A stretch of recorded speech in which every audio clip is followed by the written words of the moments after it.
जान हो मेरी, न मैं आबरू खोना चाहता हूं और न तुम जान खोना चाहोगे। मैं आसमान से जमीन पर आ गया, वो आसमान जो कभी मेरा था, वो जमीन जो कभी मेरी थी, आपने न आसमान का लिहाज किया और न जमीन का लिहाज किया। मेरे एक आंसू का हिसाब नहीं दे सकते आप। सामने की बैरिक में मेरी बीवी बंद थी और 8x11 की कोठरी में मेरे साथ मेरा बेटा बंद था। कोई है बाप, कोई है ऐसा जालिम बाप जो 27 महीने तक अपनी औलाद के खून के आंसू अपनी आंखों से देखता रहा हो? है कोई बाप ऐसा जालिम? बीमार बीवी 1 साल रगड़ती रही कैद के अंदर। प्रोफेसर से रिटायर होने वाली औरत किसके लिए? सोने और चांदी के कंगन के लिए? किसी आलीशान कोठी या महल के लिए? किसी जहाज या हेलीकॉप्टर के लिए? इसके लिए। वादी के कद्दावर नेता मोहम्मद आजम खान ने एक चुनावी सभा में बेहद मार्मिक अपील की है। दरअसल आसिम रजा के समर्थन में इस सभा में आजम खान ने लोगों से कहा कि अब मेरे साथ धोखा मत करना, मेरे पास धोखा खाने का वक्त नहीं है। आसिम रजा को जीत दिलाकर मेरी जगह पर विधानसभा भेज दो। मुलायम सिंह यादव और अखिलेश यादव की सरकार में कैबिनेट मंत्री रहे आजम खान ने चुनावी जनसभा में 27 महीने तक जेल में रहने का दर्द भी बयां किया। मोहम्मद आजम खान ने कहा कि आप लोग मेरे खून के आंसुओं का बदला चुनाव में लेना। मैं तो आज तक ना जान पाया कि मेरा कसूर क्या है।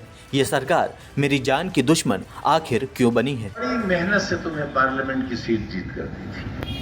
किससे जीती थी मैंने?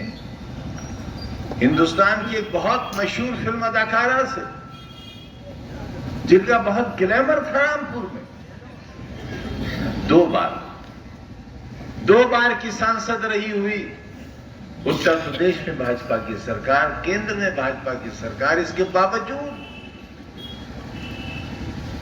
आजादी के एक लंबे सफर में 1947 के बाद आपकी झोली में लाकर डाल दी थी ये सीट, तकरीबन 1.5 लाख वोटों से जीतकर। और उस वक्त जबकि 1.5 लाख वोटों की बेईमानी भी हुई थी, मगर आपने उसकी कदर नहीं की। ठोकर से मार दिया आपने उसे।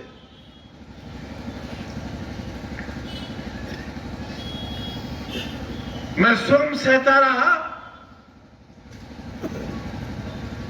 मेरा पूरा खानदान,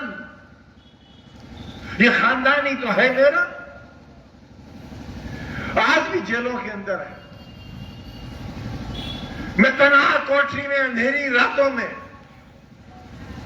तुम्हारे कल की याद करके रोता रहा।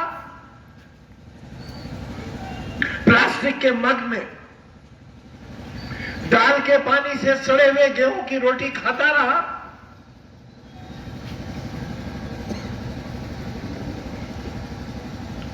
और ख्वाब देखता रहा कि आप हिफाजत करोगे, मुहाफिज बनोगे। मुझे तो सजा मिल गई, बच्चों की आप भी नहीं। और याद रखना, मेरी सजा तो कब्र में मेरे साथ चली जाएगी, मगर तुम्हारे गुनाह की सजा कई नस्लें भुगतेंगी।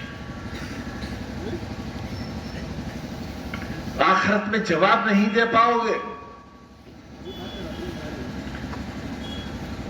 मैं जब एम्बुलेंस से अपनी जिंदगी और मौत की सांसें गिन रहा था और सीतापुर जेल से मुझे निकाला गया था, ये सोच करके मैं जेल के अंदर न मर जाऊं, सीतापुर की सरहदों के बाहर जाकर मरूं। उस वक्त भी ये कलम मेरी जेब में लगा हुआ था, यही कलम था। अपने लिए नहीं, तुम्हारे बच्चों के लिए। मैं तो पढ़ चुका,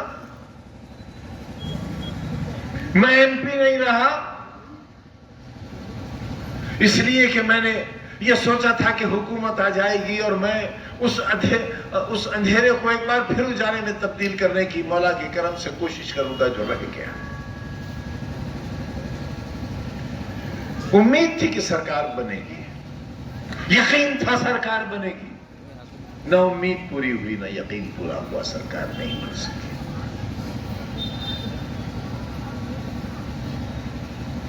پارلیمنٹ سے استعفیٰ دے دیا میں نے, اسمبلی کا ممبر ہو گیا میں آسمان سے زمین پر آ گیا.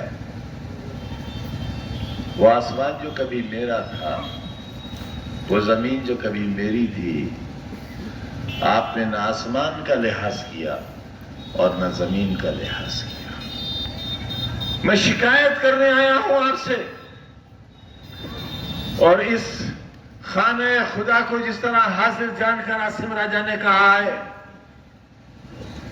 میری جیل کی ایک سانس کا حساب نہیں چکتا کر سکتے آپ, میرے ایک آنسو کا حساب نہیں دے سکتے آپ. سامنے کی بیرک میں میری بیوی بند تھی, اور 8x11 کی کوٹری میں میرے ساتھ میرا بیٹا بند تھا. کوئی ہے باپ, کوئی ہے ایسا ظالم باپ جو 27 مہینے تک اپنی اولاد کے خون کے آنسو اپنی آنکھوں سے دیکھتا رہا ہو؟ ہے کوئی باپ ایسا ظالم؟ میں ہوں ایسا باپ. کس کے لیے بچے کا مستقبل کھو دیا؟ کس کے لیے؟ بیمار بیوی 1 سال رگڑتی رہی قید کے اندر. پروفیسر سے ریٹائر ہونے والی عورت کس کے لیے؟ سونے اور چاندی کے کنگن کے لیے؟ کسی عالیشان کوٹھی یا محل کے لیے؟ کسی جہاز یا ہیلی کاپٹر کے لیے؟ نہ, اس کے لیے.